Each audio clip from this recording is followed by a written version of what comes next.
commencer pour ce dernier panel sur l'autonomie, la vie privée et les enjeux de surveillance qui sera modéré par Pierre Larouche. Pierre Larouche est un expert en droit de la concurrence et en gouvernance économique, ainsi qu'en responsabilité civile dans les traditions de droit civil et de common law. Pierre Larouche est professeur titulaire en droit et innovation à la faculté de droit de l'Université de Montréal, diplômé des facultés de droit des universités McGill, de Bonn et de Maastricht. Monsieur Larouche était depuis 2002 professeur titulaire de droit de la concurrence à l'université de Tilburg aux Pays-Bas, où il a notamment cofondé le Tilburg Law and Economic Center et a lancé un programme de premier cycle innovateur, le Bachelor Global Law. Il a également enseigné au Collège d'Europe à Bruges, tout en étant professeur invité dans de nombreuses universités en Amérique, en Europe et en Asie. Le professeur Larouche a publié plus d'une soixantaine de monographies, d'articles et de contributions scientifiques, et ses travaux, cités par la Cour de justice de l'Union européenne et la Cour suprême du Royaume-Uni, ont influencé les politiques de la Commission européenne en matière de communication électronique et de concurrence. Je vous laisse. Merci beaucoup. On a des sujets qui restent au poste pour la fin de la conférence. Merci à tous et toutes de rester pour écouter vos collègues qui ont des choses très intéressantes à nous dire. Donc, les organisateurs nous ont préparé un panel sur autonomie, vie privée et enjeux de surveillance.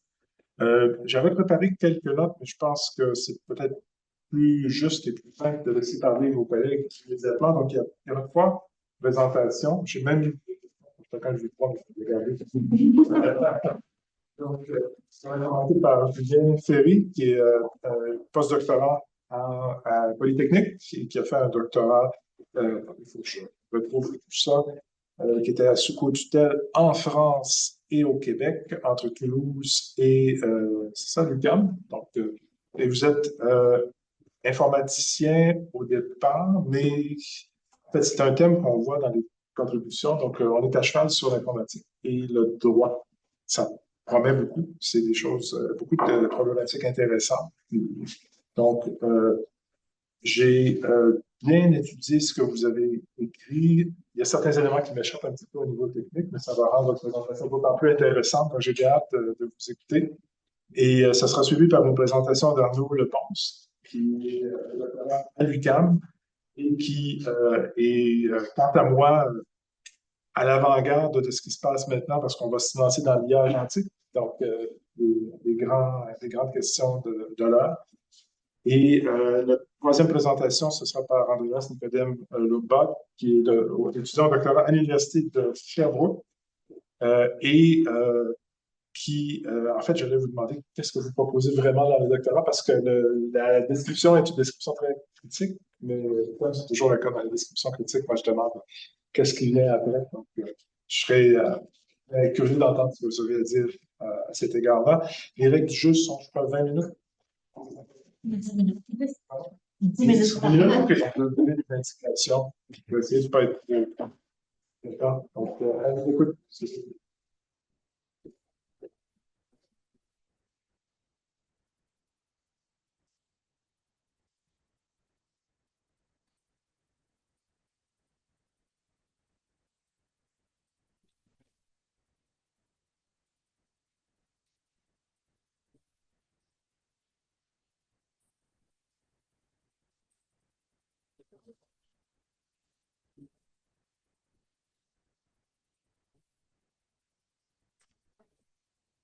Merci pour l'introduction.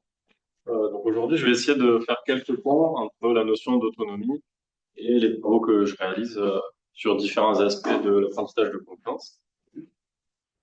Pour situer d'abord ces différents aspects, on pourrait positionner toute une thématique de recherche sur ce schéma. Donc la thématique de l'apprentissage de confiance englobe plein de volets différents. En particulier l'équité, donc essayer d'apprendre des modèles prédictifs qui ne créent pas ou ne recoupent pas de discrimination. L'explicabilité, donc arriver à expliquer les décisions prises par des modèles. L'interprétabilité, où là on va carrément essayer de comprendre la manière dont fonctionnent les modèles. On va essayer d'apprendre des modèles qui soient transparents par eux. La robustesse, où on va chercher à apprendre des des modèles d'IA qui généralisent bien sur de nouvelles données, et la certifiabilité, où on pourra garantir cette bonne généralisation. Et enfin, la protection de la vie privée, où l'enjeu va être d'arriver à prendre des modèles qui performent bien, mais qui ne compromettent pas la vie privée, des plateformes dont les données ont été utilisées pour les entraîner. Donc tout ça, c'est des aspects qui peuvent interagir entre eux. Il y a énormément de tensions. C'était l'objet de mon doctorat. L'objectif central, ça reste la performance prédictive, donc arriver à prendre des modèles d'intelligence artificielle qui soient utiles et qui concilient un peu ces différents aspects. Aujourd'hui, je vais présenter 3 travaux qui ont des liens d'avis avec la notion d'autonomie. J'ai mis plusieurs figures un peu techniques, mais je vais essayer de l'expliquer de manière assez scientifique. Donc, dans ce premier travail, notre objectif, c'était de quantifier et de certifier les compromis qu'il pouvait y avoir pour certaines tâches d'apprentissage entre les performances prédictives, l'équité et la taille des données. Donc, l'objectif de ce travail, c'était de différentes contraintes de quantifier la fourchette sur une certaine métrique de discrimination qu'il était possible d'appliquer. La métrique de discrimination, c'est quand on a un sur l'axe Y ici. Et pour faire simple, le travail qu'on a fait ici, c'était sur un jeu de données de prédiction de récidive. Et la métrique de discrimination qu'on considère, elle va venir nous dire si un groupe démographique en particulier est discriminé dans les décisions du modèle par rapport à un autre. Donc là, j'ai affiché l'exemple pour le groupe démographique des Afro-Américains par rapport au reste de la population. Et la tâche, c'est la récidive. Donc, toutes les valeurs positives ici, elles correspondent à des modèles pour lesquels le modèle prédit anormalement, de manière anormalement élevée, un taux de récidive pour les Afro-Américains. L'idée de ce travail, c'était d'être capable de dire quel est le minimum et le maximum sur cette métrique qu'on peut atteindre sous différentes contraintes. La première contrainte, c'est la taille des modèles, qui étant que plus un modèle est petit, plus il va être facile à comprendre. Et on voit que plus les modèles sont petits, plus on restreint la fourchette, la plage des valeurs possibles. Et la deuxième contrainte, c'était la performance prédictive. Donc les valeurs qu'on voit ici, en pourcentage, elles définissent ce qu'on appelle un ratio mindset. Donc là, on ne se concentre pas sur un modèle d'apprentissage possible, on quantifie vraiment l'ensemble des modèles possibles qui sont à un certain pourcentage de la meilleure performance obtenable. Donc par exemple, en bleu, on étudie l'ensemble des modèles d'intelligence artificielle qui, pour cette tâche, ont une performance prédictive qui est 1% moins bonne que la valeur optimale. Donc, plus on augmente le pourcentage, ici, plus on s'autorise à perdre un peu en performance prédictive pour gagner sur d'autres aspects. Et quand je dis gagner sur d'autres aspects, on le voit sur cette figure, plus on relâche la contrainte de performance prédictive, et plus la fourchette de valeurs possibles pour notre métrique de discrimination augmente. Et de la même manière, plus on s'autorise à avoir des modèles grands, donc on va sur la droite, plus la fourchette de valeurs possibles augmente. Ce qui est important dans ce travail, c'est qu'on quantifie ces compromis de manière exacte et certifiable. Donc on sait qu'en dehors de cette fourchette, c'est pas possible d'avoir des modèles. Et c'est surtout que on voit que sous contrainte de taille et de performance assez restrictive, donc par exemple, si on veut avoir un modèle dont la performance ne soit pas pire que 1% de la meilleure possible, donc les courbes bleues, et qui a une taille plus petite que 15, on ne rentre pas dans le détail de comment on calcule la taille, mais la fourchette de valeurs possibles pour notre critère de discrimination, elle est ici. Et toutes les valeurs qui sont atteignables sont positives. C'est-à-dire que pour cette tâche-là, si on veut rester sur des modèles petits et sur des bonnes performances, on est obligé, entre guillemets, parce que les données sont biaisées, d'avoir aussi des décisions qui sont biaisées. Le deuxième travail dont j'ai envie de vous parler aujourd'hui, c'est un travail qui est en lien avec la notion de protection de la vie privée. La figure que j'affiche, elle a été apprise sur les mêmes données, donc un jeu de données de prédiction de la récidive. Et le cadre qu'on a considéré, c'est celui où une entité va apprendre un modèle prédictif. Ici, c'est une forêt aléatoire, donc c'est un ensemble de petits modèles qu'on appelle des arbres de décision. Et cette entité va partager son modèle prédictif avec d'autres personnes. Ces autres personnes, elles peuvent être potentiellement mal intentionnées et elles vont essayer, en observant uniquement le modèle d'intelligence artificielle, de reconstruire le plus précisément possible les données qui étaient utilisées pour l'entraîner. Donc, sur l'axe Y, ici, on voit l'erreur de reconstruction de cet attaquant. Et ce qui est intéressant, c'est que plus le modèle est gros, plus il y a d'arbres dans le modèle, plus l'erreur est faible. C'est normal, on a un modèle plus gros, il donne plus d'informations à un attaquant. De la même manière, plus les arbres sont profonds, plus l'erreur est basse. Les arbres plus grands donnent aussi plus d'informations. mais surtout pour des forêts qui sont de taille relativement modeste, puisqu'en général, c'est au moins une centaine d'arbres. Là, on voit dès une dizaine ou une vingtaine d'arbres selon la profondeur, on arrive à reconstruire parfaitement les données d'entraînement. Donc ça, c'est vraiment un travail qui a eu pas mal d'écho dans l'écosystème de recherche québécois, et dont la conclusion, c'est, dans beaucoup de cas, partager votre modèle d'apprentissage, ça revient à partager les données qui ont été utilisées pour l'entraînement.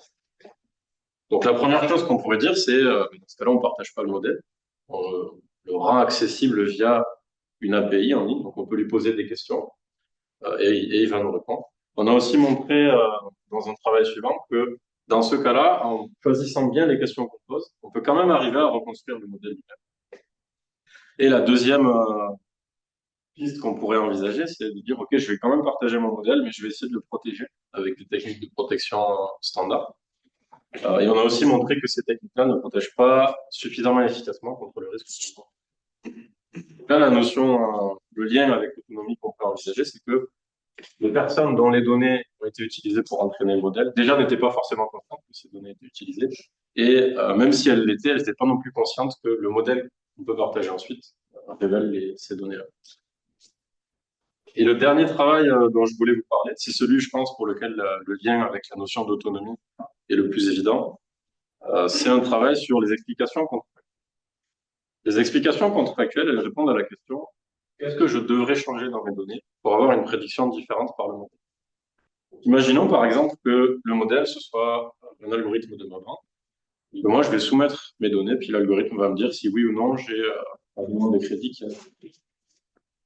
Imaginons que le modèle, ce soit la figure de gauche ici, où moi, je serais décrit sous la forme de deux attributs.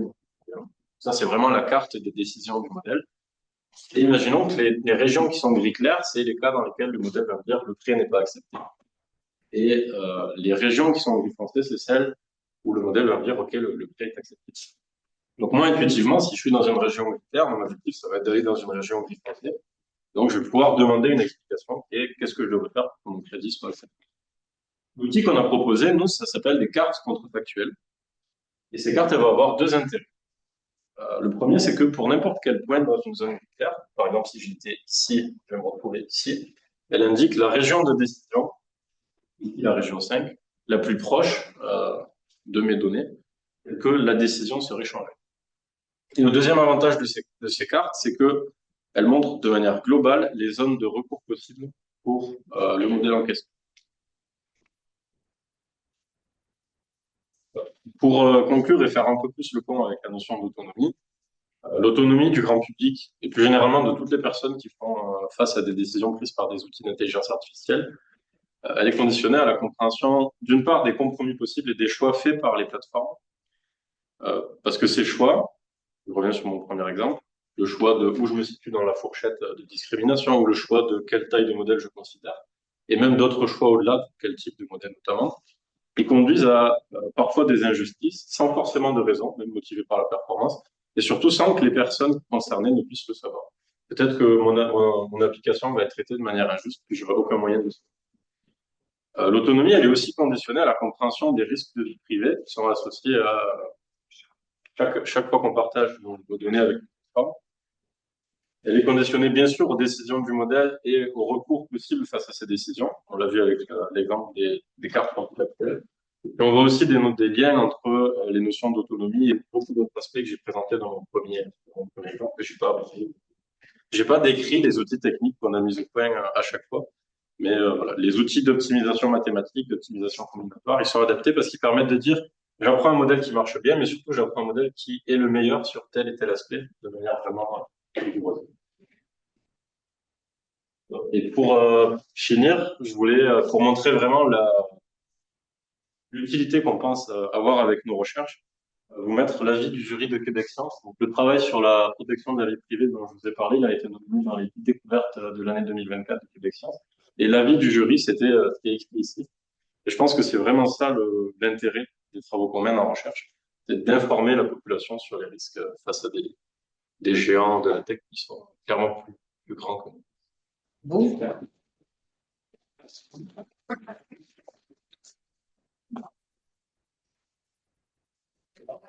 On va passer la parole à M. Lepont.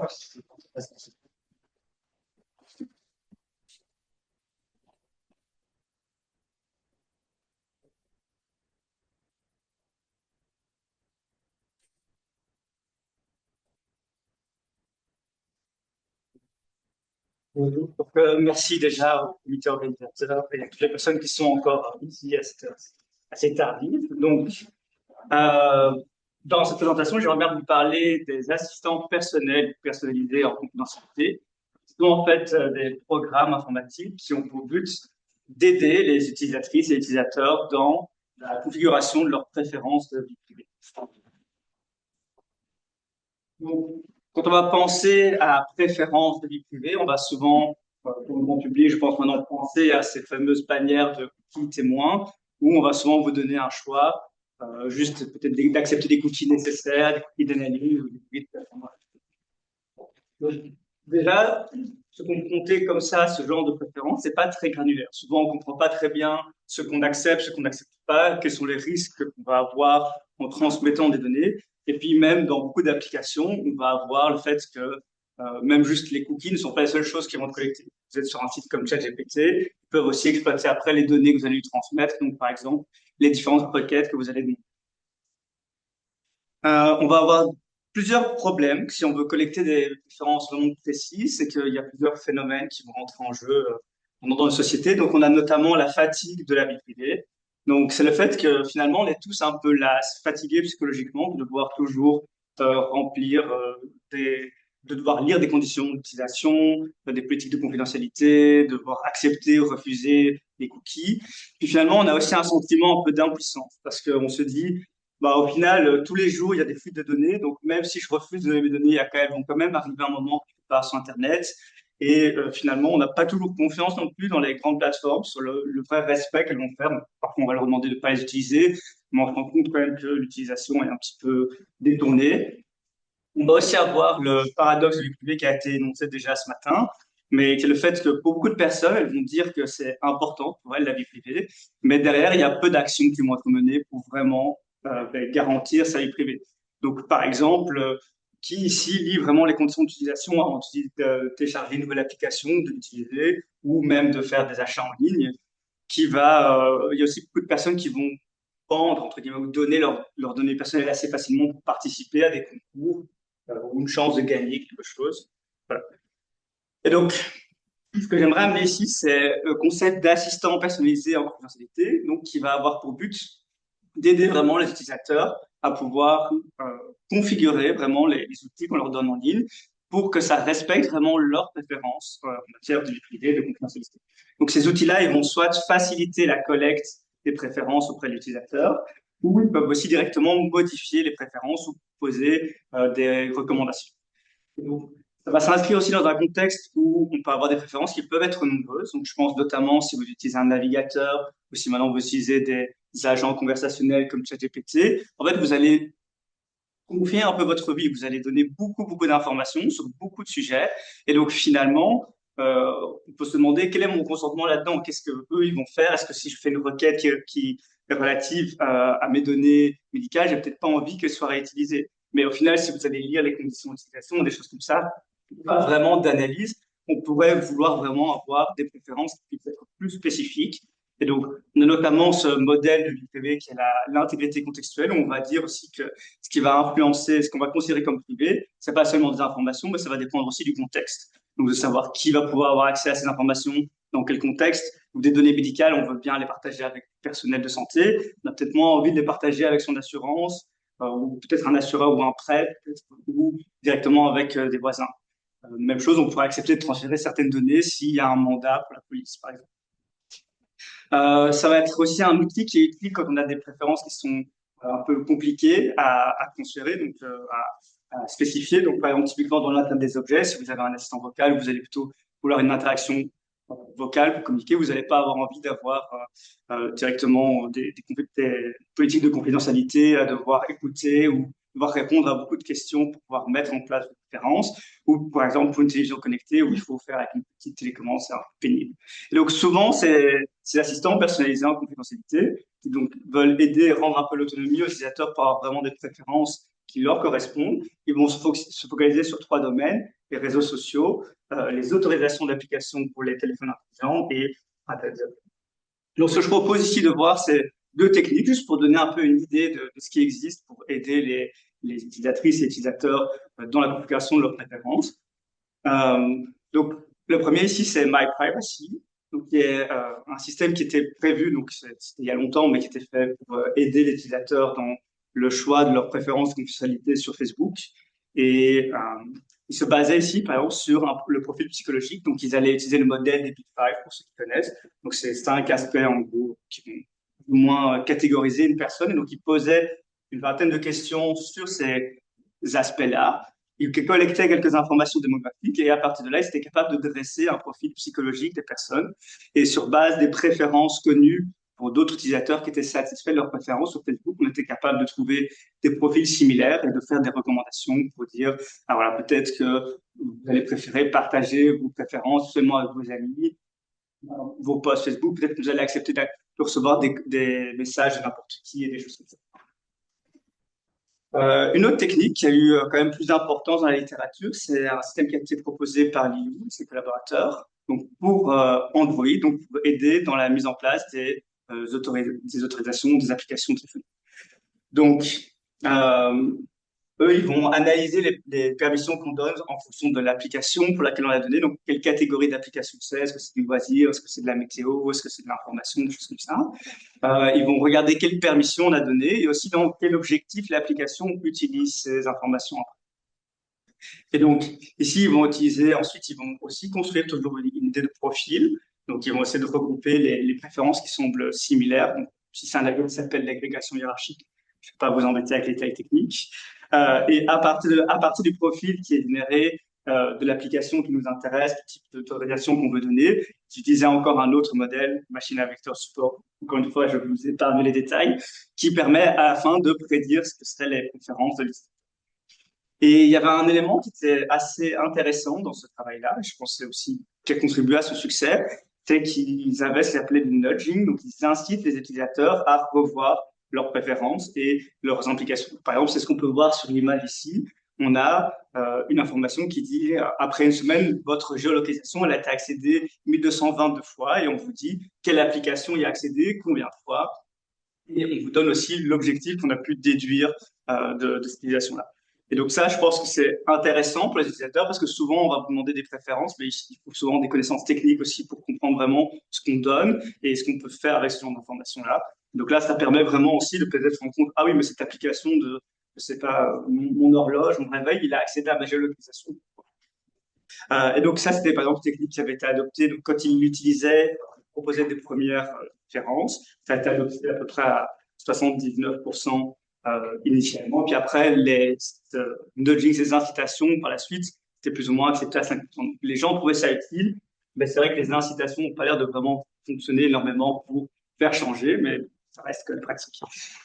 Alors, un dernier point que j'aimerais bien aborder, c'est que beaucoup de ces techniques-là ne vont pas prendre en compte le fait que les préférences qu'on peut partager peuvent être également sensibles. Donc, pour pouvoir aider les utilisateurs à prédire leurs préférences, on peut collecter des données sur eux pour connaître un peu leur profil, leurs préférences personnelles. Et le problème, c'est que, par exemple, si je collecte une préférence très précise, comme si vous dites, par exemple, pour moi, les sujets religieux, c'est sensible, ben, c'est peut-être que si vous êtes dans un pays religieux, ça peut indiquer des informations sur vous. Donc peut-être que ça veut dire que vous ne suivez pas la religion principale, ou peut-être que vous ne respectez pas exactement les coutumes, toutes les coutumes, peut-être que vous ne faites pas le ramadan, je sais pas, je ne veux pas citer, ou vous ne faites pas le carême. Voilà, donc ça peut poser des problèmes dans certains cas. Et c'est souvent rarement pris en compte dans les modèles qui sont proposés ici. Donc j'ai vu une fois un travail ici de Brandao, il y a encore une fois une technique qui s'appelle ici l'apprentissage fédéré. Voilà, je n'entre pas trop dans les détails techniques, mais moi j'ai travaillé également sur une approche, j'ai une autre approche avec la confidentialité différentielle pour justement garantir la confidentialité des préférences. Alors, donc, en conclusion, ben, on a vu qu'il y avait quand même plusieurs travaux qui existaient pour aider donc les utilisatrices et utilisateurs dans la configuration de leurs préférences.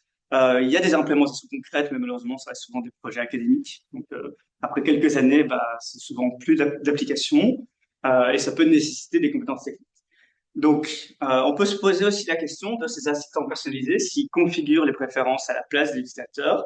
Là, c'est quand même aussi dans la notion d'autonomie. Est-ce qu'on a vraiment un consentement éclairé et libre? Je profite peut-être si on a encore du public de droit ici, peut-être un avis éthique ou juridique cette question, je me la pose, je ne sais pas ce que dit le droit à ce sujet-là. Donc, je pense qu'aussi, c'est un avenir pour ces classes, c'est quand même de continuer sur le nudging, donc inciter les utilisateurs à réfléchir sur leurs préférences et toujours aussi avoir gardé maintenant, peut-être que les préférences peuvent faire beaucoup de choses sur nous et garder le côté sensible là-dessus. Voilà.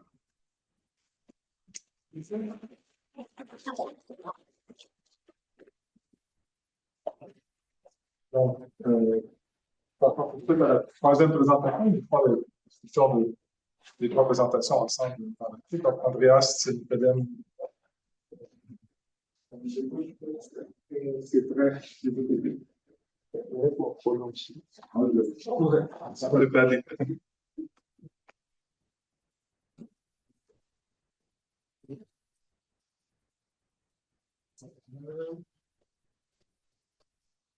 Donc, merci à toutes et à tous, aux organisateurs et aux personnes qui sont encore présentes. J'avais préparé un PowerPoint et je vais écouter le conseil. Je suis professeur de web et je vais lire mon texte pour être sûr que je ne dépasse pas trop.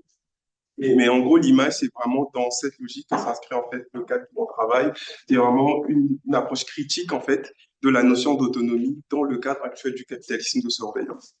Donc, dans la littérature relative au droit à la vie privée, plusieurs auteurs ont montré les limites de l'approche par le contrôle. Cette dernière repose largement sur la capacité d'un individu à contrôler ses informations, alors que les données deviennent massives et les flux d'informations ingérables.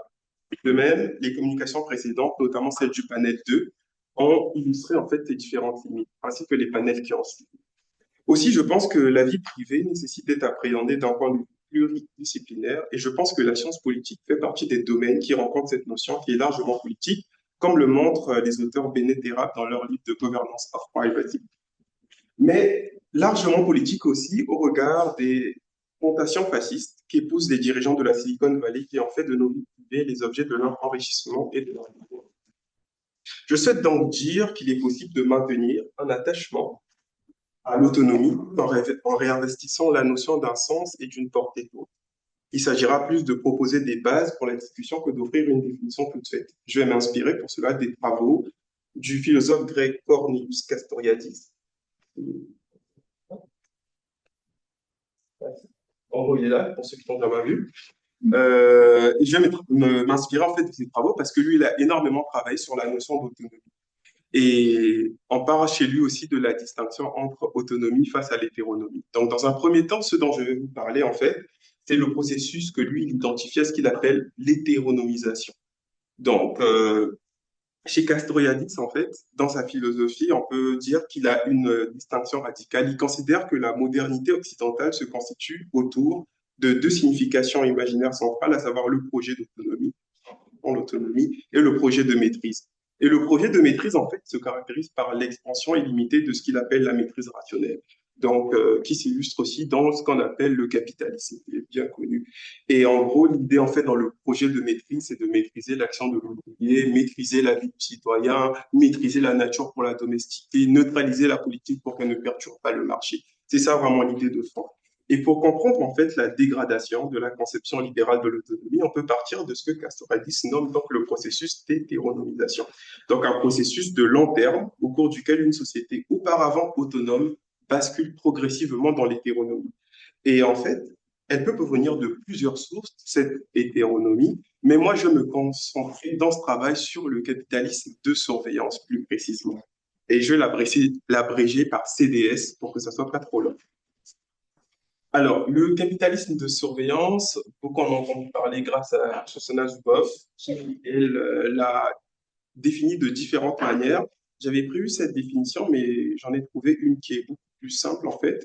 Et on va plutôt utiliser celle-là qui considère le capitalisme de surveillance comme un nouvel ordre économique qui revendique l'expérience humaine comme matière première gratuite à des fins pratiques commerciales dissimulées d'extraction, de prédiction et de vente. Et Shoshana Zuboff, en fait, elle conçoit le capitalisme de surveillance comme ce qu'elle appelle un champ unifié. Et c'est pour ça que j'avais besoin de slide, en fait, c'est pour ça. Voilà comment elle conçoit le capitalisme de surveillance avec différentes étapes. En fait, il y en a 4. Et en fait, ces étapes, chacun ou chacune de vous a évoqué des aspects du capitalisme de surveillance, en fait, dans vos différentes présentations. Et on les retrouve à différents niveaux. Et moi, je vais essayer rapidement de parcourir, en fait, ce schéma pour que chacun ait un aperçu un peu plus clair. Donc, première étape, c'est ce qu'elle appelle la marchandisation du comportement humain. C'est une phase qui repose sur l'extraction secrète et massive des données générées par l'homme, les traces numériques laissées par les utilisateurs et qui permettront de prédire les comportements. C'est à ce niveau que la vie privée est largement fragilisée par l'intrusion dans la sphère intime grâce à nos informations personnelles.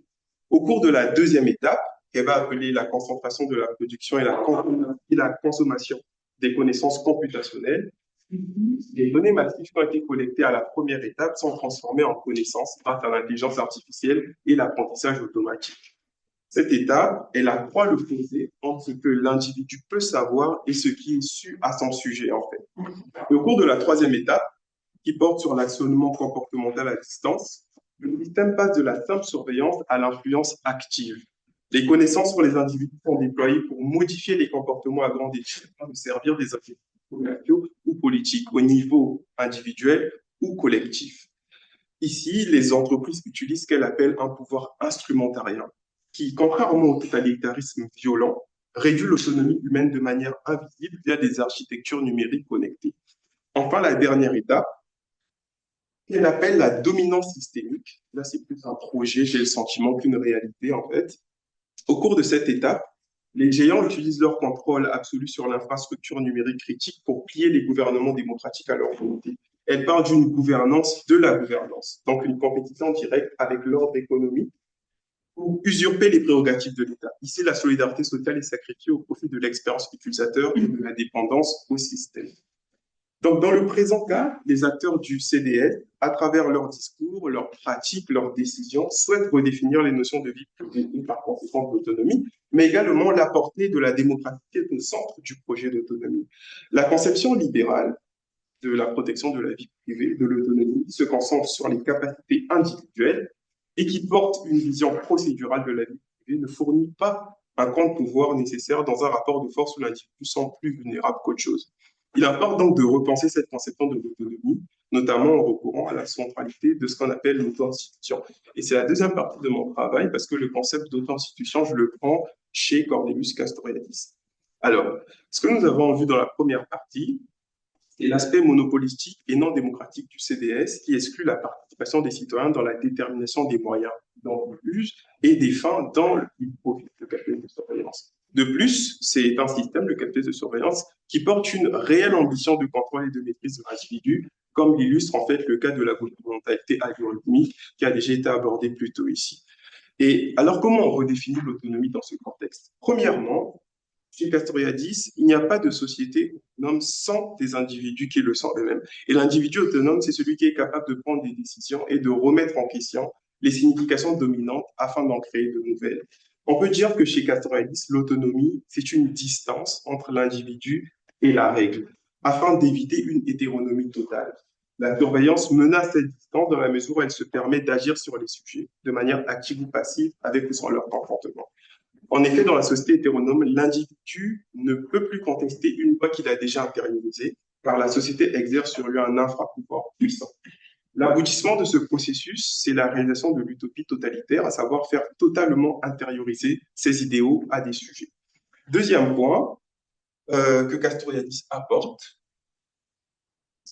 c'est dans l'opposition entre autonomie et hétéronomie, son concept d'auto-institution. Selon lui, une société autonome, c'est une société qui est consciente de son auto-institution. Elle ne cesse de s'interroger sur le sens de celle-ci et d'en reprendre l'élaboration. Une société consciente que le pouvoir ne provient que d'elle-même et qu'il est affaire de tous. Autrement dit, la société crée elle-même ses propres institutions, ses normes, ses significations. Elle n'est pas le produit de lois naturelles, divines, historiques, mais le résultat d'une activité collective influente. Et malheureusement, dans les années 90, ce que Castoriadis a constaté, c'est ce qu'il appelait la privatisation. Lui, il appelle ce qu'il nomme par privatisation, c'est l'abandon du domaine public aux oligarchies. Par oligarchie, il dit oligarchie bureaucratique, managériale et financière, avec pour effet ou pour conséquence l'apathie politique. Et pour lui, une société autonome ne peut être instaurée que par l'activité autonome de la collectivité. Et elle présuppose donc que l'économie cesse d'être la valeur dominante et exclusive. Donc, concevoir l'autonomie individuelle implique obligatoirement une société qui est elle-même autonome, mais surtout une relégation du capitalisme et de la logique du marché, du centre vers la marge.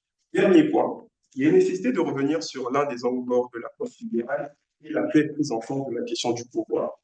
Et G90, il définit la politique comme l'activité collective dans l'objet et l'institution de la société en tant que telle. Cette auto-institution passe par une réhabilitation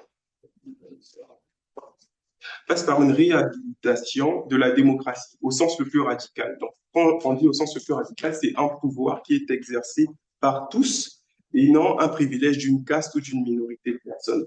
Donc, on retrouve ici encore le lien entre l'autonomie individuelle et collective, au sens où les institutions créées par des individus sont intériorisées par ces derniers et facilitent en fait le plus possible leur accession à leur autonomie et leur volonté de participation. Et pour conclure, à quoi sert donc la société autonome dont j'ai parlé à plusieurs reprises? En gros, la société autonome, elle a la charge, à travers sa loi, de définir et de redéfinir constamment le contenu à donner à certaines notions comme l'autonomie ou encore la vie privée. Ainsi, la législation ne peut être quelque chose ne peut pas être faite une fois pour toutes. C'est une activité qui est permanente et on peut tirer deux avantages en fait de cette conception de l'autonomie, à savoir éviter de réifier la vie privée et aussi l'exigence de justice. Donc, en redéfinissant constamment la vie privée et par conséquent l'autonomie, on retrouve une conception de la vie privée non comme une règle juridique, mais plutôt comme un principe juridique. On retrouve ça, par exemple, dans les textes de Karin Telmont-Leff, où il dit que le principe, à l'opposé de la règle, répond à la formulation d'un énoncé générique susceptible d'influer, de modeler, de faire évoluer, bref, d'imprégner le droit. Et deuxième aspect sur l'exigence de justice, en fait, la justice ne peut pas être une qualité intrinsèque de la loi, mais plutôt une qualité du rapport de la société à sa loi. Donc, une société est juste lorsqu'elle est capable de reprendre sa loi sans s'y aliéner, autrement dit, lorsqu'elle est autonome. Je vous remercie. Merci. Donc, merci à vous trois, vous étiez bien dans les temps, ce qui nous laisse le temps de discuter de la récompense. Donc, vos questions du public. Donc, questions? Oui. Oui, moi j'ai une question pour la première série. Concernant les modèles d'apprentissage, donc j'ai compris que si on communiquait le modèle d'apprentissage, on pouvait retrouver les données à partir desquelles il a été construit, mais que vous avez essayé quand même d'utiliser certaines protections de la vie privée. Le résultat, il était toujours pareil. Et vous avez parlé de la confidentialité différentielle. En soi, je me souviens plus exactement ce que c'est, mais c'est une sorte de pseudonymisation des données achetées. Qu'est-ce que c'est en soi? Justement, la confidentialité différentielle, elle répond un peu à la... Donc, avant la confidentialité différentielle, il y avait plein de techniques basées sur l'anonymisation, l'agrégation de faire des groupes d'individus au sein desquels on serait pas identifiable. Mais ces techniques-là, elles n'avaient souvent pas des garanties suffisantes et elles étaient surtout vulnérables aux attaques de liens, de linkage, où on va me donner par exemple, plusieurs modèles entraînés sur les mêmes données, tous protégés, mais où si je les prends ensemble, la protection ne fonctionnera plus. La confidentialité différentielle, elle a été proposée pour ça parce elle propose des garanties théoriques formelles. En fait, elle borne la quantité d'informations qu'on va pouvoir apprendre sur une personne en particulier de la salle. Donc, une manière de faire de la confidentialité différentielle, par exemple, si on voulait compter le nombre de personnes dans cette salle et rendre ce nombre confidentiellement privé, ce serait de rajouter du bruit aléatoire seulement. Et donc, si on est 20, le résultat sera peut-être 22. Et en fait, on aura la garantie théorique avec une très grande probabilité, on ne pourra pas être sûr si une personne en particulier était présente. Donc, appliqué au modèle d'apprentissage, une manière de faire, qu'on a considéré mais qui est assez standard, c'est exactement ça, de rajouter du bruit aux paramètres du modèle. Donc, ça va un peu dégrader sa performance, mais ça va aussi protéger, avec ces garanties formelles, les données qui ont été utilisées pour les enfants. Maintenant, la confidentialité différentielle, elle a des garanties, mais elle garantit pas une protection contre toutes les attaques, et en particulier pas contre les attaques de reconstruction, pas avec des valeurs qui soient significatives. Et donc, ce qu'on a vu, c'est que les seuls régimes dans lesquels elle empêchait de reconstruire les données, c'était les régimes où le bruit qu'on ajoutait était tellement extrême que le modèle, à la fin, était plus... Il y a pas un compromis, mais il n'y a pas de bonne solution avec cette technique-là.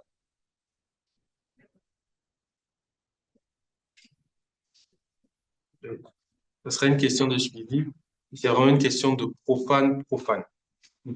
Si on est capable de retrouver à partir de l'utilisation ou à partir de l'exploitation du modèle des indices ou même avec précision les données qui ont été utilisées, pourquoi en fait on serait pas capable d'utiliser ces inférences-là pour poursuivre les gros fournisseurs de LLM par exemple qui ont mal pillé en fait de la propriété intellectuelle en fait pour concevoir ce qu'ils font en ce moment. C'est fait. Et il y a même une manière de faire, c'est de rajouter soi-même des filigranes dans nos données. Donc c'est comme des motifs qui peuvent pas être retrouvés par hasard par un modèle et qui vont faciliter la vérification ensuite de est-ce que ce modèle a vu ces données-là. Donc si je publie quelque chose en ligne et je veux être sûr qu'il ne soit pas réutilisé, je peux rajouter dans ces métadonnées, dans l'encodage du fichier lui-même, des filigranes, des watermarks en anglais. Puis ça va faciliter ensuite mon analyse si je veux voir qu'un modèle ou un autre a vu ces données-là. Et ça peut être utilisé à des fins de tutelle. J'avais une question sur l'aspect multidisciplinaire. Vous aviez parlé du fait que vous n'êtes pas avocat, mais vous travaillez sur parce que vous avez présenté des applications qui présentent de l'information juridique sur la confidentialité, des politiques de confidentialité qui découlent de l'application, donc de la conformité à des lois. Est-ce que dans vos équipes, vous travaillez avec des gens issus de d'autres disciplines ou est-ce que vous avez eu l'occasion de faire ça? Puis, dans ma réponse à ma question, j'avais dit, il y a une sorte d'harmonisation qui est nécessaire. En termes d'explicabilité, oui, là, mais exemple, nous, quand on travaille pour les administrés qui ont des décisions administratives qui les touchent, on va parler de motivation, puis de qu'est-ce que vous faites des fois, ou est-ce que vous plongez dans la littérature juridique, peut-être des fois, pour essayer de voir comment s'harmoniser des trucs, ou vous restez... voilà. Les deux, vous pouvez la répondre, vous échanger. J'en découvre d'autres. On n'est pas tellement en contact avec des gens de droit, donc on a parfois on a un groupe où on a des invités, effectivement, on a eu récemment, je pense, une invitée qui était plus sur l'accès droit. C'est vrai que ça serait quelque chose qui est intéressant, parce que la vie privée, finalement, c'est aussi, la loi va aussi poser un peu des limites sur ce qu'on va considérer aussi comme des informations qui sont vraiment sensibles ou pas. C'est vrai que moi, j'étais amené à regarder parfois un petit peu des morceaux de la RGPD, mais voilà, je n'ai pas du tout de connaissances en droit. Je ne sais pas si tu veux dire quelque chose de... Déjà, je pense que le fait de travailler sur différents domaines, c'est hyper important. Et c'est même nécessaire parce que les métriques qu'on propose pour mesurer la discrimination, les techniques qu'on propose pour expliquer, la motivation même pour faire ces travaux, c'est répondre à des problématiques de droit ou d'éthique. Donc si ces problématiques-là, elles n'existent pas ou si on les comprend pas, les travaux entiers n'ont pas de sens. Ça veut pas dire qu'on les comprend entièrement, mais ça veut dire qu'au moins c'est l'idée. Sur les notions de droit, je suis pas expert, mais sur le côté explicabilité, si on prend l'article 13 de l'AI Act européen, il y a une notion qui dit que si le système d'IA est classifié comme à risque, ce qui comprend beaucoup de systèmes, l'entité qui déploie le modèle doit être capable d'expliquer ses décisions. La difficulté, je pense, c'est que il y a pour une explication donnée, il y a plein de critères techniques qu'on peut définir et c'est difficile, je pense, dans la loi de couvrir tous les cas sans être trop spécifique. Et pour le cas des explications, par exemple, si on dit juste la plateforme doit pouvoir expliquer ses décisions, elle peut toujours expliquer ses décisions. Mais il y a plein de travaux qui montrent comment elle peut justifier des mauvaises décisions avec des bonnes raisons. Donc nous, on développe des solutions techniques pour essayer d'avoir des garanties. Je l'ai dit en se basant sur des optimisations. Mais pour sûr, un dialogue plus fort entre les différents domaines est important. Je pense que c'est aussi une des raisons de l'objet et de ses fonds. Moi, j'avais une question concernant justement la performance des outils. J'essaie de faire un peu les liens justement avec d'autres présentations, dont celle de Elliot précédemment qui parlait des outils pour des modèles de IA à ce sujet. Puis je me demandais que vous démontrez comme justement les traits, qu'est-ce que ça pourrait être utilisé pour justement des types d'outils pour évaluer justement l'IA, puis le fairwashing qui avait été parlé un peu précédemment, ou pas du tout, c'est dans le champ.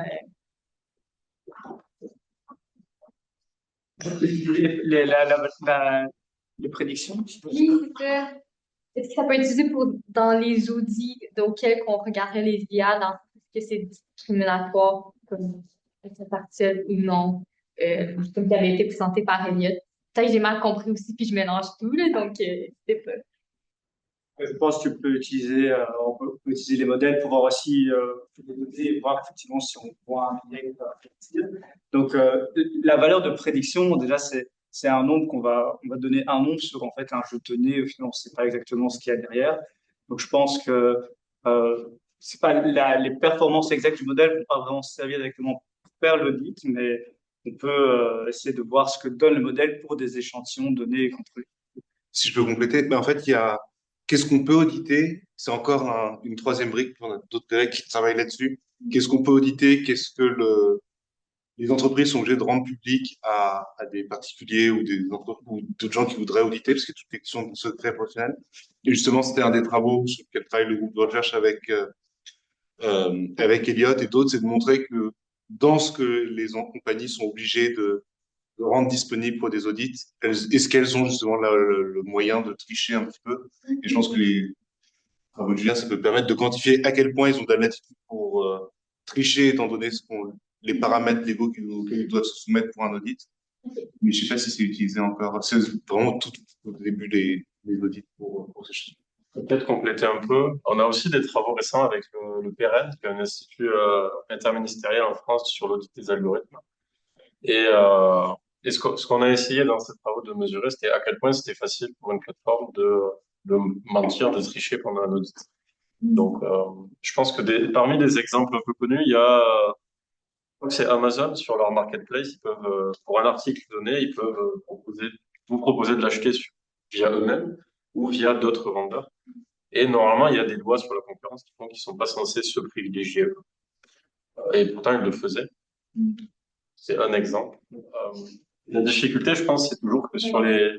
C'est là que c'est utile d'avoir des juristes en droit de la concurrence. Amazon a eu des problèmes en Europe et aux États-Unis. Et la difficulté principale pour les audits, c'est que si on n'a pas accès aux données entières qui ont été utilisées pour entraîner le modèle, au modèle, donc tous ces paramètres, c'est très difficile d'avoir des garanties. Donc, on a proposé des travaux basés sur la cryptographie notamment, où l'idée, c'est forcer la plateforme à poser des questions à son modèle, mais l'empêcher de savoir quelles questions on pose. Ou en tout cas, l'empêcher de savoir exactement quelles questions on pose. Et ça, on a montré que ça rendait la triche plus difficile, mais quand même possible.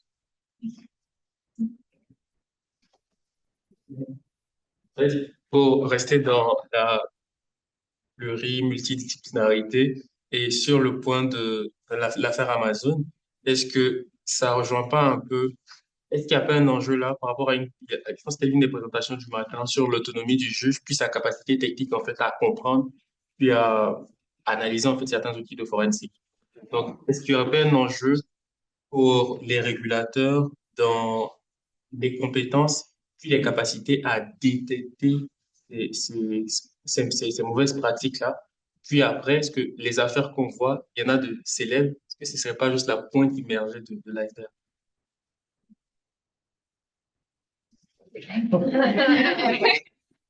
Comme,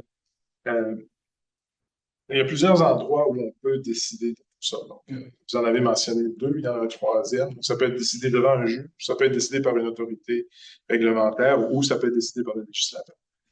Ce qu'on observe, oui, les juges, c'est complexe parce que les juges n'ont souvent pas la compétence technique, mais par contre, les systèmes procéduraux permettent aux parties d'amener toute la preuve. Mais bon, ça, c'est des affaires qu'on voit aux États-Unis. Amazon, Google, ça dure des années, tout ça. La formule européenne, en général, repose sur l'autorité réglementaire qui a un peu plus de latitude pour développer une expertise. Il y a beaucoup d'investissements à l'heure actuelle dans la détection algorithmique, surtout en droit de la concurrence, mais aussi en réglementaire pour utiliser les outils. Et le législateur peut aussi faire la détermination. Puis le législateur est moins contraint par des règles de preuve. Et ça, c'est un peu l'histoire du DMA. Le DMA, c'est les autorités législatives européennes qui se disent on en a assez des affaires de concurrence qui durent 5, 10 ans, dans des circonstances où la preuve qui existe montre qu'il y a quand même des difficultés. Donc, on va passer de la législation spécifique sur ces questions-là. ça passe pas mieux auprès des entreprises que l'action du juge ou l'action des autorités, mais c'est un autre vecteur. Puis le législateur est soumis à d'autres contraintes. Je voulais ajouter quelque chose sur l'interdisciplinarité. Vous parlez donc du paradoxe, le privacy paradox. Puis ça, c'est quand même quelque chose qui a été mis de l'avant par les plateformes pour démonter les arguments sur la vie privée. Que les gens sont prêts à donner leurs informations pour quelques dollars. Puis, il y a quand même des contre-preuves. Donc, lorsque Apple a introduit le Do Not Follow, ça ne coûtait rien, c'était un clic, puis soudainement, 70% des personnes le font. Donc, et c'est au cœur de l'affaire Facebook en Europe.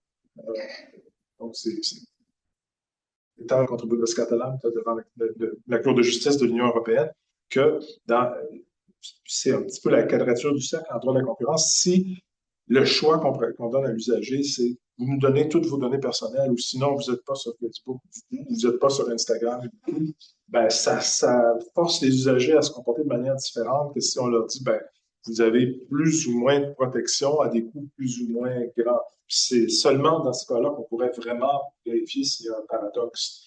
Mais si le seul choix, c'est vous donner les informations où vous êtes complètement dans l'outil, ben oui, on va mesurer que les gens donnent les informations contre une rémunération minimale. Et puis on a dit, mais non, ça, c'est pas conforme au droit de la concurrence. Ça peut pas être une manière valide de mesurer.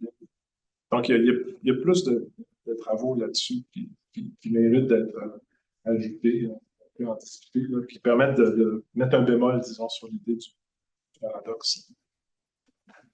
Pour rebondir, effectivement, c'est lié aussi au design. Effectivement, alors c'est bien la granularité, mais ils en jouent finalement et ils vont nous poser 50 questions et au bout avec le petit taquet là qu'on doit enlever, bon, au bout d'un moment, on n'a plus envie de le faire. Alors qu'il pourrait simplifier. Donc c'est une question pour vous. Du coup, ça matche pas bien avec l'idée d'une granularité, d'un contrôle un peu plus spécifique de la vie privée. C'est que du coup, on retomberait dans cette fatigue, dans ce paradoxe. Comment est-ce que vous envisagez C'était d'où l'idée d'aider en fait. Donc, je pense qu'il y a des approches. On peut avoir une approche où on essaie de garder par défaut la plus grande confidentialité pour les données. Alors, et que les acteurs pas toujours très friands. Et cela dit, il y a parfois des vraies raisons techniques. C'est vrai qu'avoir des véritables données collectées, par exemple, pour des assistants vocaux, c'est plutôt là-dessus que je me spécialise, où on va avoir des vraies données, où on entend peut-être une radio en arrière-plan ou un train qui passe, des choses comme ça. Ça peut être des données qui ont de la valeur, des données réelles pour améliorer le produit. Donc, c'est vrai qu'on ne va pas s'attendre vraiment à ce que ces entreprises directement vont augmenter vont faire des réglages directement toujours pour les utilisateurs. Mais c'est pour ça aussi, moi j'ai déjà entendu des personnes qui disaient qu'elles s'en fichaient complètement, qu'on connaisse leur géolocalisation. Enfin, je suis pas du tout comme ça, mais voilà, il y a des personnes qui s'en fichent complètement, où elles disent ah, je fais confiance à cette entreprise. Pour moi, c'est pas un problème. Ou ah oui, avoir de la publicité ciblée, c'est pas un souci.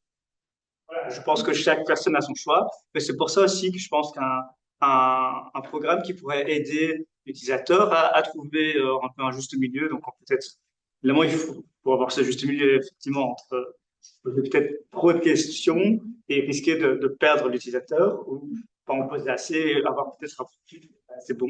Donc là, il y a un peu un jeu, mais donc je pense déjà que c'est pas aussi nécessaire pour tout. Si on va juste sur un site web pour regarder une information, on n'a pas besoin d'une granularité. Est-ce que l'information médicale, des choses comme ça, c'est pertinent pour vous? Mais je pense que pour, par exemple, des plateformes qui vont vraiment donner accès à beaucoup de données, qui vont traiter en fait beaucoup de sujets, comme je pense vraiment les navigateurs de recherche, les agents conversationnels qu'on a maintenant. Je sais qu'il y a vraiment beaucoup de personnes qui confient un peu leur vie à ces agents, délèguent leurs décisions, que ce soit juridiques, médicales, de famille, relationnelles. Enfin, là, je pense que ça peut être intéressant quand même d'avoir ce que les personnes préfèrent.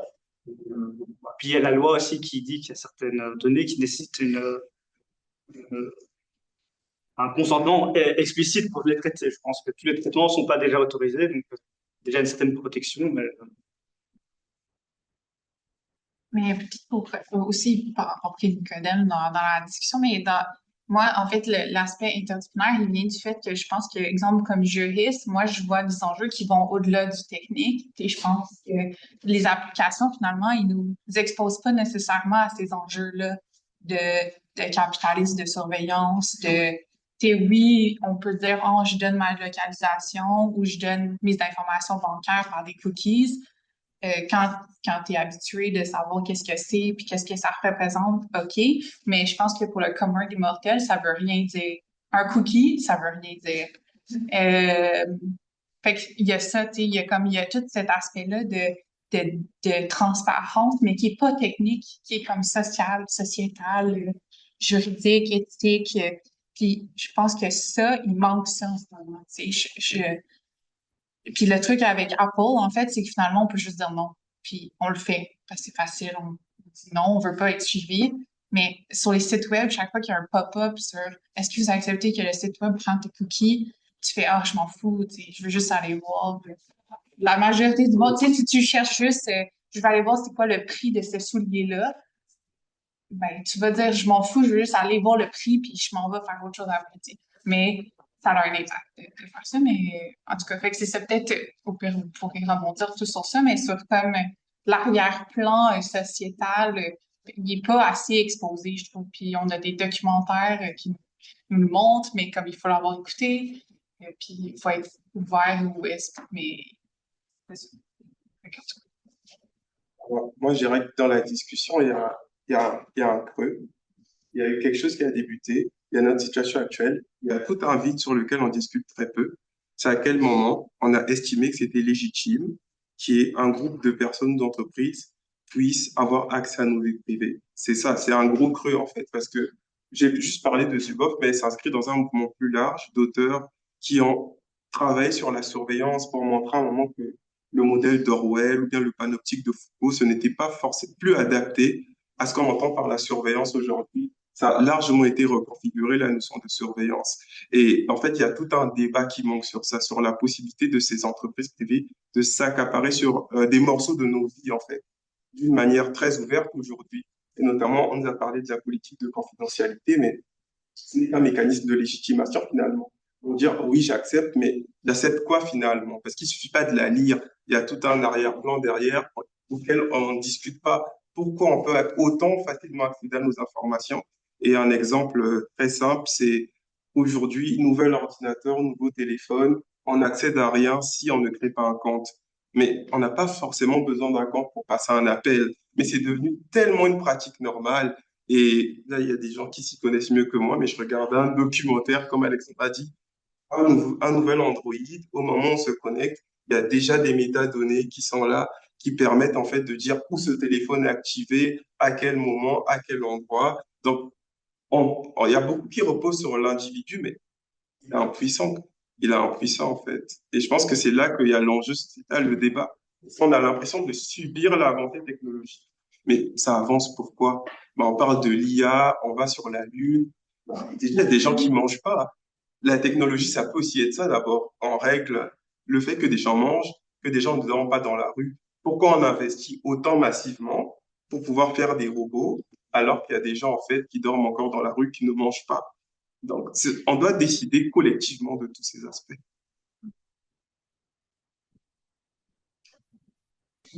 C'est juste pour dire merci à ce propos, j'approuve. Je me faisais cette réflexion-là tout à l'heure quand je faisais ma présentation et pardon, je suis partie vraiment très loin, mais je me disais comment ça se fait qu'on est dans une salle où il y a 6 écrans alors qu'il y a des gens qui n'ont pas de quoi manger dehors. Tellement, excusez-moi, le parallèle est vraiment très large, mais j'en étais arrivée à me dire ça parce que c'est des réflexions que je me fais par rapport, forcément par rapport à l'IA où je me dis, mais le développement de l'IA à la base, c'est quoi? C'est juste pour une grande part de ce qui a été fait, ça peut se résumer juste à un vol massif. Puis maintenant, on fait juste comme si c'était plus ça, c'était plus un problème qu'on acte que c'est là, puis on construit des choses dessus. Mais si on pense à ce que c'est à l'origine, pour les développements par les grosses maisons américaines, c'est quand même sale. Puis ça pose quand même souvent un problème. Et j'ai l'impression que ça rejoint ce que tu étais en train de dire. Je te vois pas derrière l'écran, mais... Mais en tout cas, merci du coup pour ton propos. Là, je sais pas, je trouve c'est pas optimiste, mais ça me fait plaisir de l'entendre.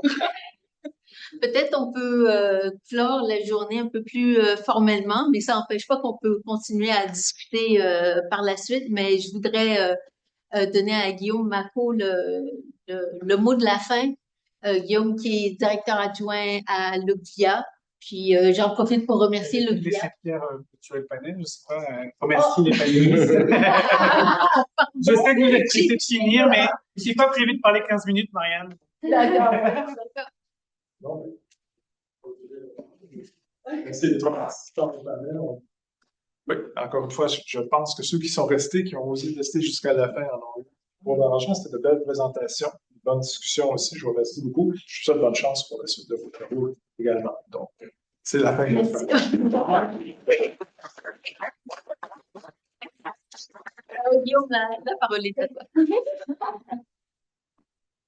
pense que Marianne y tient à ce que je dis d'un mot de Écoutez, c'est quand même un plaisir de prendre la parole aujourd'hui pour faire cette 8e édition des rencontres jeunes chercheurs droit et numérique. C'est la première fois en fait que je prends la parole dans ces rencontres depuis 2018, la première année des rencontres qu'on avait organisées avec quelques collègues de l'Université Laval et de l'Université de Montréal. Vincent Gautry était déjà là, Céline Castelrenard aussi. Donc on a fait pas mal de chemin depuis ce temps-là. C'est pas une synthèse scientifique de la journée. Vous m'excuserez, j'ai pas pu être là toute la journée. Il y en a d'autres qui auraient pu faire ça mieux que moi, mais c'est davantage protocolaire, mais néanmoins très sincère sur le fond. Et je remercie le comité de m'avoir proposé de faire ce petit mot de clôture. Je voudrais remercier d'abord les personnes qui ont rendu cette journée possible. Ensuite, je vais vous dire quelques mots sur pourquoi. Avec Vincent Gautry, on en a discuté tout à l'heure. On pensait que cette 8e édition est une édition particulièrement remarquable. Et puis, comme chaque année, je terminerai par un petit appel à celles et ceux qui voudraient contribuer pour la 9e édition, puisqu'il n'y a pas de raison qu'il n'y ait pas une 9e édition. Donc, avant toute chose, je voudrais remercier les personnes qui ont rendu cette journée possible. D'abord, les professeurs, chercheurs qui ont présidé les panels et guidé les discussions. Vincent Gautry, qui est à distance et qui est plus là avec nous, mais Céline Castelrenard, Charlène Bouchard, Pierre Larouche et Maëline Cornfat. Un grand merci également aux intervenantes et intervenants qui ont partagé leurs travaux aujourd'hui. Prendre la parole devant ses pairs, soumettre sa réflexion à la discussion, c'est un acte de courage, puis je crois que vous l'avez accompli aujourd'hui avec beaucoup de rigueur, donc bravo. Merci aux partenaires. Au nom du comité organisateur, je veux remercier les partenaires des rencontres dont la fidélité et l'engagement font vivre ce projet depuis longtemps. Donc la chaire L.R. Wilson, le Centre de recherche en droit public, l'OPIA, et la chaire de recherche du Canada en droit international et comparé de l'intelligence artificielle, qui sont des partenaires de longue date. Mais également, cette année, on a eu la chance, grâce au travail de l'équipe, d'avoir de nouveaux partenaires qui ont rejoint l'aventure. Donc la chaire 2.0 de la Chambre des notaires du Québec à l'Université Laval, la chaire de recherche du Canada en analyse respectueuse de la vie privée et éthique des données massives à l'UQAM, puis le Centre de géométrique et de génomique et politique de l'Université McGill. Leur présence témoigne vraiment du rayonnement croissant de ces rencontres. Merci à tous les partenaires pour votre soutien au nom des étudiantes et étudiants qui ont organisé ces journées. Puis surtout, merci au comité organisateur de cette 8e édition. Je sais que Vincent en a dit un mot ce matin, mais depuis Émilie Bélanger, Yiji Soun, Victoria Lullier, Marianne Oscan, Adèle Serio, puis Adrien Lautrette. 6 étudiantes et étudiants, Sherbrooke, Montréal, Paris, Ottawa, Poitiers, qui ont pensé coordonner cette édition d'une main de maître. Ce travail est pas mal invisible dans le programme d'aujourd'hui, mais il mérite quand même d'être souligné. Donc un grand bravo à vous 6. Puis c'est ça, je prends la parole avec un peu de fierté parce que, comme je vous disais, j'étais là au tout début en 2018 avec certains d'entre vous, avec quelques collègues des cycles supérieurs. On se disait, OK, on va organiser une journée. L'idée était assez simple, modeste, de créer un espace où des jeunes chercheurs de droit du numérique pourraient se rencontrer, présenter leurs travaux, puis échanger entre pairs. On n'était pas certain que ça durait, mais en tout cas, on voulait l'organiser pour nous. 8 ans plus tard, on en est à la 8e édition. Ce que nous voyons aujourd'hui surpasse quand même de pas mal ce qu'on avait pu imaginer à l'époque, donc bravo. Puis cette édition, comme vous le disiez, elle est à bien des égards la plus ambitieuse qu'on a connue. Vous avez reçu 40 soumissions, 40 c'est quand même pas mal. C'est le témoignage quand même de la vitalité de ce champ de recherche, mais aussi de la créativité de ces rencontres, puis du travail de diffusion que vous avez fait.